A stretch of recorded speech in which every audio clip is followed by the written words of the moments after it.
Hey everybody, Jim here with another video for you. This is the first in a series, maybe, depending on the views, of my personal hot takes.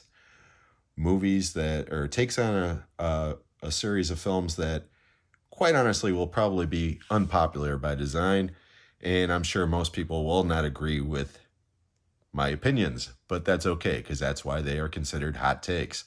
But before we begin, at the end of this video, if you like what you see, please consider giving me a thumbs up, a possible subscribe. Most importantly, leave comments below. Let me know how you feel about this video. Let me know how you feel about these films and what my opinions are. I'm sure I will be getting quite a few different reactions from you in the comments on this particular video. So let's begin. We're going to start off with these two films, The Passion of the Christ and The Last Temptation of Christ. Both films obviously have something in common. They're about Jesus. This movie was a huge hit and was basically universally loved or at least appreciated upon release. This movie was extremely controversial and really did nothing theatrically. Most theaters wouldn't even carry it. Between the two, I definitely prefer The Last Temptation of Christ from Martin Scorsese, as opposed to The Passion of the Christ, which is directed by Mel Gibson. Don't get me wrong, they are both incredibly well-made movies. However, I'm not a religious person at all. This movie left me inspired. This movie left me sickened to my stomach because, to me, it's 1 degree above torture porn. People complain about the Saw movies and Hostel. Try watching this movie, okay? This movie will make your skin crawl, which, again, I understand. That's kind of the point. Doesn't mean I want to spend 2 hours watching it. So that's my first hot take. I would definitely rather watch Last Temptation of Christ over The Passion of the Christ. Sorry, Stuart. Next, we're going to go to The Force Awakens and The Last Jedi, which were the first 2 installments of the last trilogy that came out. Not including The Last Skywalker, because that movie's an abomination. Again, this movie was a huge financial and critical and audience hit. This movie was financially successful, kind of critically received well, and the audiences turned their backs on this movie and called it horrible. I would much rather watch The Last Jedi than The Force Awakens. Again, The Force Awakens is a fine movie. It's made well. It is basically a rehash of A New Hope, or Star Wars, as I always call it, because that's what that movie will always be to me. Beat for beat, this movie is the original Star Wars, just with different characters. You put the 2 movies on at the same time, simultaneously, I swear to God, they do. They go beat for beat together. This movie, on the other hand, for all of its flaws, and there are many, I'm not saying that it's a great movie, but I like the fact that this movie was unpredictable. I like the fact that it kept you guessing. I like the fact that it made people talk about whether certain characters' motivations would be true or not, okay? And it's all valid. But again, to me, this is a much more interesting film. This movie is like a greatest hits film. Now we're going to piss off a couple Stanley Kubrick fans, if there are any in the viewing public this time around. We're going with 2001 against 2010. 2001 is definitely the better made movie. It's a masterpiece. It broke ground in so many ways. Storytelling, visually, of course. I mean, the whole thing. 2010 is a more entertaining movie. I would much rather watch this than this. But unfortunately, this one, rightfully so, is considered a classic. Most people have never seen this movie or heard of it, much less. This movie is so much more accessible than 2001. And again, certain people would say, well, that's just dumbing it down for the audience. Okay, fine. I don't give a shit if it's dumbed down. It's an entertaining movie. This movie, for all of its greatness, is extremely slow. It doesn't even really get going until the last 45 minutes, if we really want to be honest about it. At the time, yes, this movie was groundbreaking, and I understand why it gets the acclaim that it deserves. But again, I would much rather watch 2010 than 2001. Okay, now we're really going to start pissing off some people because we're back to Kubrick. And I've gone on record to say this before, and I took some flack for it, but I'll do it again. The Shining versus Doctor Sleep. Now again, The Shining is the better film. It's better made, it's better acted. I don't give a shit.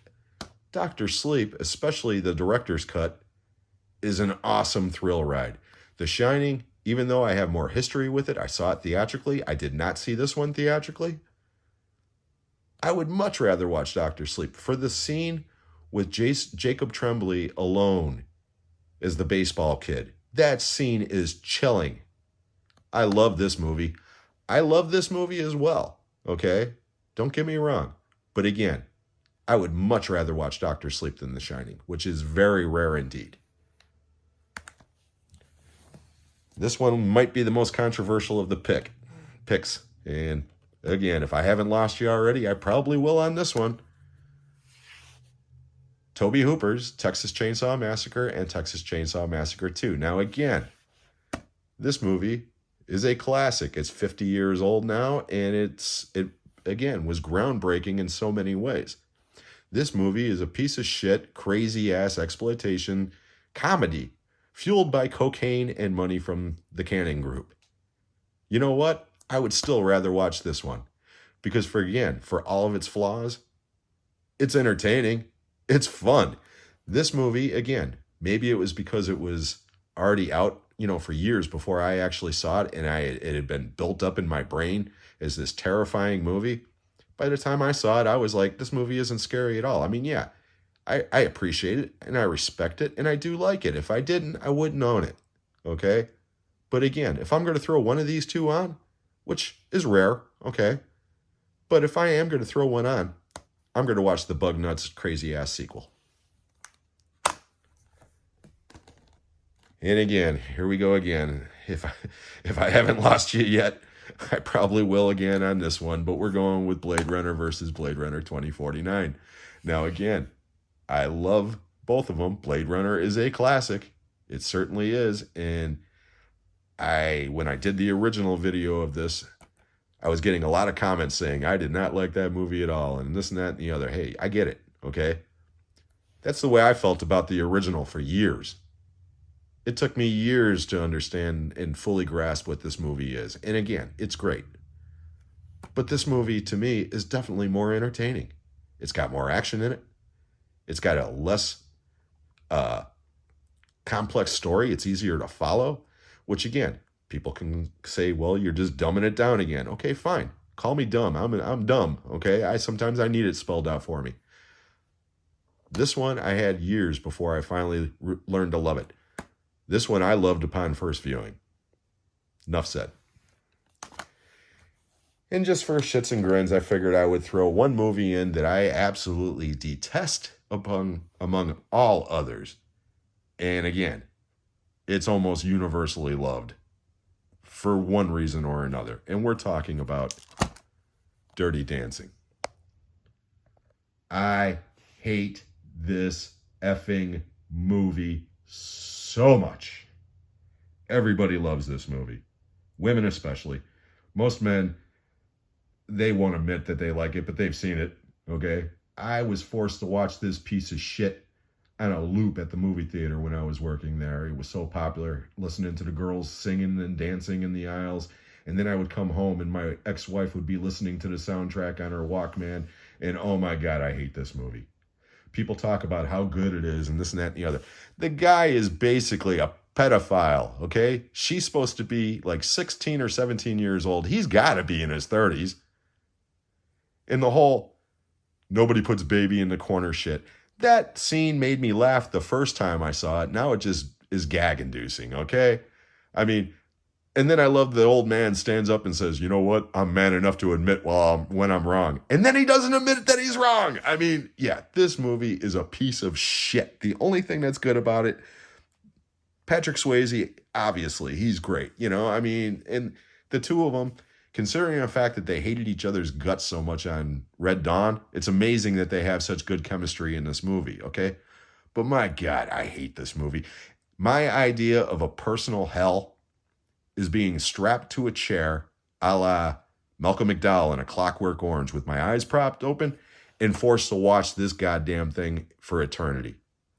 I would lose my shit within the first day. I hate this movie. I would rather watch just about anything than this movie. I would rather watch The Human Centipede than this movie.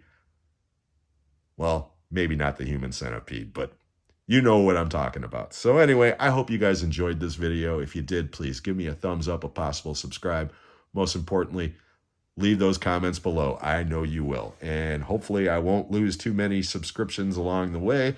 I am just under 500. And if I do hit 500, I am definitely going to do a special video for all of you. So please hit that subscribe button if you haven't already.